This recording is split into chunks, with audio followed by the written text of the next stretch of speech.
Last episode में आपने देखा मेरा न्यू दिल्ली से रिकोंग पियो का एडवेंचरस सफर, जो मैंने HRTC की ऑर्डिनरी बस में करीब 20 घंटे में मुकम्मल किया।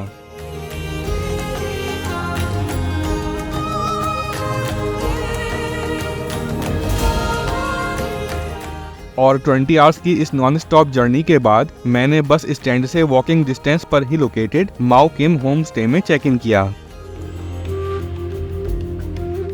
ये होम स्टे मैंने काफी रिसर्च करने के बाद यहाँ आने से कबल ही 2 नाइट्स के लिए रिजर्व कर लिया था, और इस खूबसूरत एकोमोडेशन के इनिशियल इम्प्रेशंस इस बात का साफ इशारा थे कि मेरी तलाश काफी हद तक कामयाब हो चुकी है। इस एकोमोडेशन का बस स्टैंड से करीब होने का एक बड़ा फायदा यह भी है कि यहाँ तक पहुँचने के लिए मुझे किसी भी तरह का ट्रांसपोर्टेशन टैरिफ पे नहीं करना पड़ा।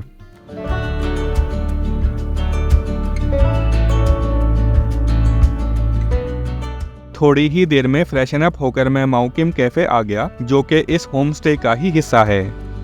और ये हैं सुनील भाई, जो कि इस होम स्टे के सुपरवाइजर होने के साथ साथ एक हंसमुख तबीयत और खिदमत गुजार शख्सियत के मालिक हैं। और इस पूरी ट्रिप को प्लान करने में इन्होंने मेरी काफी मदद की। इनके हाथों से बना खाना मिसाल है उस मोहब्बत की जो मैंने यहाँ अपने स्टे के दौरान काफी शिद्दत से महसूस की।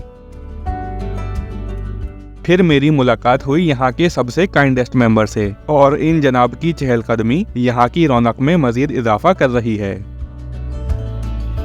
इसके बाद एक कप गर्म कॉफी और सुनील भाई के हाथों से बने लजीज खाने ने आज के दिन का परफेक्ट इख्तिताम किया।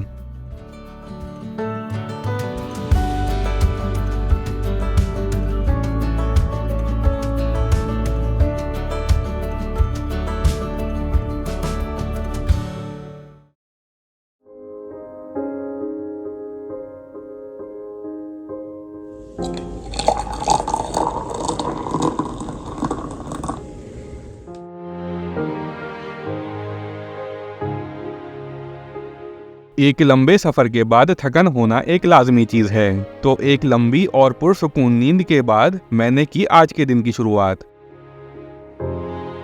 वैसे तो माओ किम के अंदर स्टे करने के लिए मल्टीपल रूम्स अवेलेबल हैं, लेकिन मैंने यहाँ 3rd फ्लोर पर इस रिसेंटली बिल्ड अपार्टमेंट का इंतखाब किया। किन्नौरी जबान में माओ किम का मतलब होता है हमारा घर, यानी वो जगह जहाँ आप अपनों के साथ होने का एहसास करें। यहाँ के ओनर्स इन दिनों शिमला में हैं, जिस वजह से मेरी उनसे मुलाकात नहीं हो सकी, लेकिन यहाँ के दरो दीवार इस बात का सबूत हैं कि इस होम स्टे को काफी क्रिएटिव थिंकिंग के साथ डिजाइन किया गया है, जहाँ की एम्बियंस और हॉस्पिटैलिटी दोनों ने ही मुझे बेहद मुतासिर किया। और यहाँ के लिविंग एरिया को भी किन्नौर कैलाश का बैकड्रॉप लेकर एक एस्थेटिक अप्रोच के साथ क्रिएट किया गया है। अगर चार्जेस की बात की जाए तो वैसे तो यहाँ का रेगुलर पर नाइट टैरिफ 7000 रुपीज है, लेकिन मैंने इसके लिए डबल ऑक्यूपेंसी में पर नाइट 5000 रुपए पे किए, जो कि थोड़ा एक्सपेंसिव साइड पर तो है, पर यहाँ वो तमाम सहूलियात और आसाइशें मौजूद हैं जो यहाँ आपके स्टे को लग्जूरियस और सूदिंग बनाने के लिए काफ़ी हैं।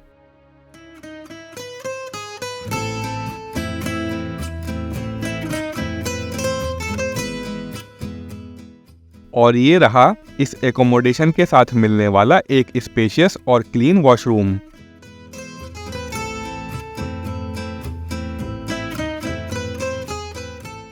और मेरे दिल के सबसे करीब है किन्नौर कैलाश की हसीन वादियों का ये नज़ारा, जिसको यहाँ बालकनी में खड़े होके बखूबी निहारा जा सकता है, जो यहाँ अदा की गई हर कीमत को वसूल करने के लिए अकेले ही काफ़ी है।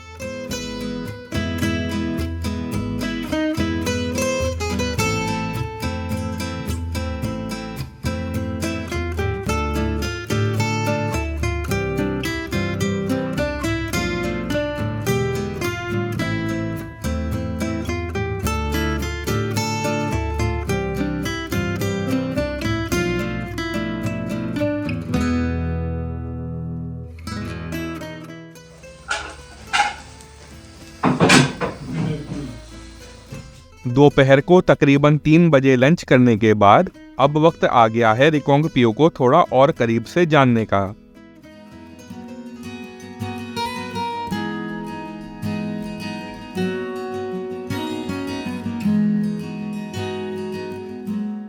रिकोंग पियो जिसको मकामी जबान में पीओवी कहा जाता है, किन्नौर जिले का कमर्शियल और एडमिनिस्ट्रेटिव हेडक्वार्टर है। ये जगह सी लेवल से 8760 फीट के एलिवेशन पर लोकेटेड है और यहाँ की टोटल पॉपुलेशन 2400 के आसपास है। इन दिनों नवंबर में यहाँ धूप की वजह से टेम्परेचर में थोड़ा इजाफा तो हो जाता है, लेकिन सूरज गुरूब होने के बाद टेम्परेचर का माइनस में चले जाना एक आम बात है।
थोड़ी ही देर में पैदल चलते चलते मैं पीओ के मेन बाजार में पहुंच गया और अब गोल्डन पीरियड यानी सनसेट का टाइम भी हो चुका है।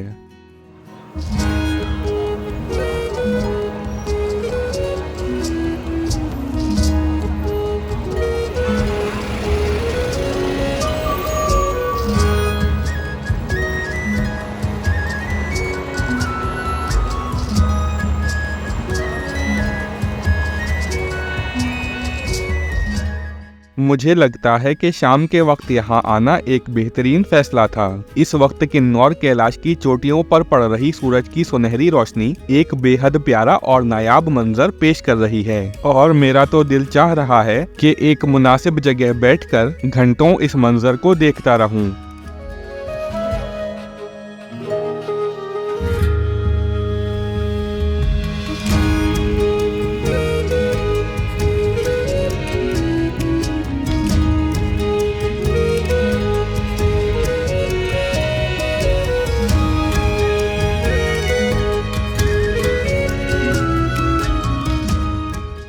और यहाँ चौक के बीचों बीच शान से खड़ा है श्री ठाकुर सेन नेगी का सुनहरा मुजस्सिमा, जो किन्नौर डिवीजन के आइकॉनिक लीडर होने के साथ ही एक एमिनेंट मेंबर ऑफ पार्लियामेंट रह चुके हैं।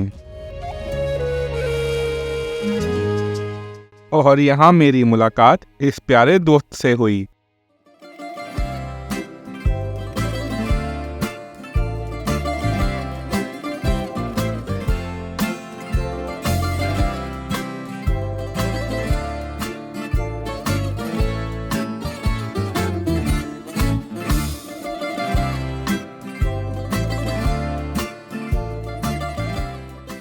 ये मार्केट किन्नौर जिले की सबसे बड़ी मार्केट है और एक बिजी एरिया होने के बावजूद ये जगह काफी क्लीन और इफेक्टिवली ऑर्गेनाइज्ड है। इस बाजार की एक मुख्तलिफ और पुरसुकून वाइब और यहाँ के खुशनुमा माहौल ने मुझे खासा इम्प्रेस किया।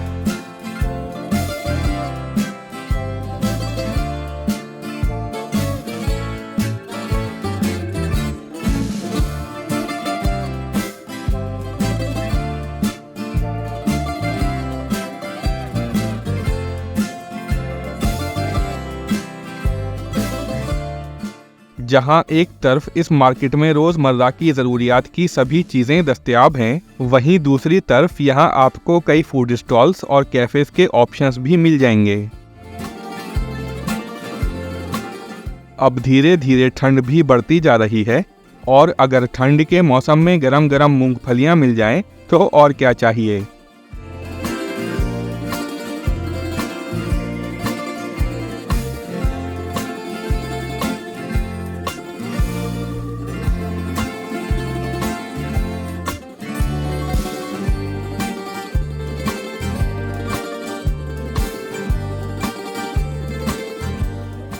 इसके बाद करीब 8 बजे मैं होम स्टे वापस आ गया और डिनर के साथ आज का दिन ख़त्म किया।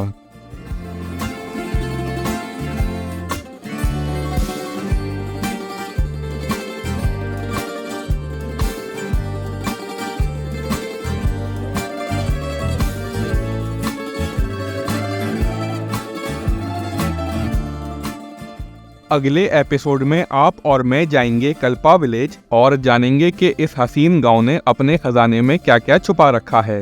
Till then, stay tuned to go off beat with off beat miles.